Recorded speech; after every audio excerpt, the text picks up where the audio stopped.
அஸ்ஸலாமு அலைக்கும் வரஹ்மத்துல்லாஹி வபரகாத்துஹு. ரொம்ப மனசு வருத்தமான செய்தி என்னன்னா, இணையதளங்களில் போய் பார்க்கும்போது மிகப்பெரிய மார்க்க பேச்சாளர் அப்துல் பாசித் புகாரி அவரை பற்றியான சர்ச்சையான வீடியோக்கள் நிறைய வந்துட்டு இருக்கு. இந்த வீடியோக்களுக்கு கீழே சில பேர் கமெண்ட் பண்ணுறாங்களே, அதுதான் இருக்கிறதுலே ரொம்ப மோசமானது. அப்துல் பாசித் புகாரி அவர் ஒரு நல்ல மார்க்க பேச்சாளர், அவர் ஒரு நல்ல மனிதர். அவர் மட்டும் இல்லை, நம்ம எல்லா முஸ்லீம்களையும் முஃமின்களையும் இப்படித்தான் என்னும். நபி ஸல்லல்லாஹு அலைஹி வஸல்லம் அவங்க சொன்னாங்க, சஹாபாக்களை பார்த்து, என்கிட்ட யாரை பற்றியான தவறான ஒரு கருத்தையும் என்கிட்ட கொண்டு வந்து சொல்லிடாங்க.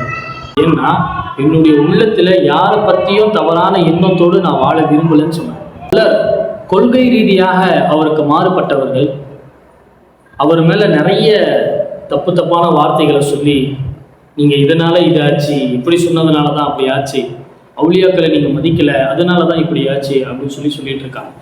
இந்த மாதிரி நிறைய பேர் வலைத்தளங்களில் அவர் மேலே வெறுப்புகளை கக்கி கொண்டு இருக்கிறத நம்ம பார்த்துக்கிட்டு இருக்கோம். நல்லா புரிஞ்சுக்கோங்க, அதுக்கான நேரம் இது கிடையாது. இது அவருடைய தனிப்பட்ட பிரச்சனை இல்லை. அவர் மார்க்கத்துடைய பேச்சாளர் அப்படின்றதுனால இது ஒட்டுமொத்த மார்க்கத்துக்கும் ஏற்பட்ட பிரச்சனை. அவரை பற்றி நம்ம புறம் பேசுறது, அவரை பற்றி அவதூறுகள் பரப்புறது இருக்கே, இது அவரை கொண்டு யாரெல்லாம் இஸ்லாம் சம்பந்தமான நல்ல விஷயங்களை கருத்துக்களை உட்கொண்டார்களோ அவங்க எல்லாருமே இஸ்லாத்துக்கு மேலே வெறுப்புகளை கொண்டு வந்துடுவாங்க. அந்த சர்ச்சையான வீடியோக்களை நானும் தான் பார்த்தேன். அல்லாஹ் பாதுகாக்கணும். பார்க்கும் போதே மனசு ரொம்ப பதப்பதப்பாக இருந்துச்சு, ரொம்ப மனசுக்கு கஷ்டமாக இருந்துச்சு.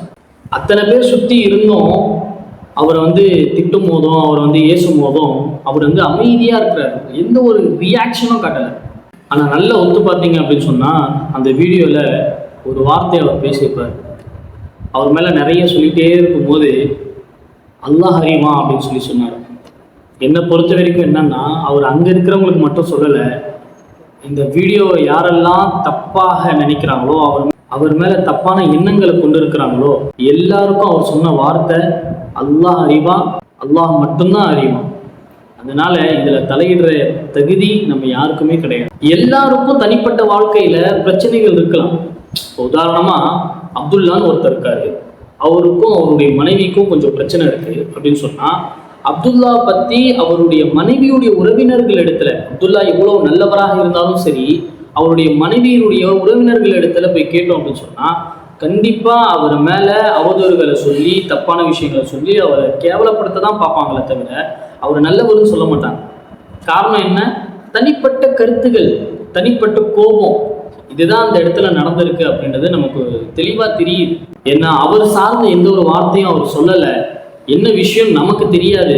அதனால நாம இந்த இடத்துல அவர் மேல அவதூறுகளை பரப்புறது கண்டிப்பா ஏற்றுக்கொள்ளப்படாத விஷயம்தான். இது முழுக்க அல்லாஹ் அறிவா, அல்லாஹ் இடத்துல விட்டுருங்க. அவர் மூலம் நல்ல விஷயங்களை கேட்டு, மார்க்கத்துடைய விளக்கங்களை கேட்டு அமல்களின் பக்கமா ஆர்வப்பட்டவங்க நிறைய பேர் நம்ம கண் கூட பார்க்கணும். சில வாலிபர்கள் கூட அவருடைய பயான்களை கேட்டு தவறான வழியில போறதை விட்டு தவிர்த்து நல்ல அமல்கள் செய்யக்கூடிய வாலிபர்களாக, மார்க்கத்தை விளங்கி செயல்படக்கூடிய வாலிபர்களை நம்ம பார்த்துருக்கோம்.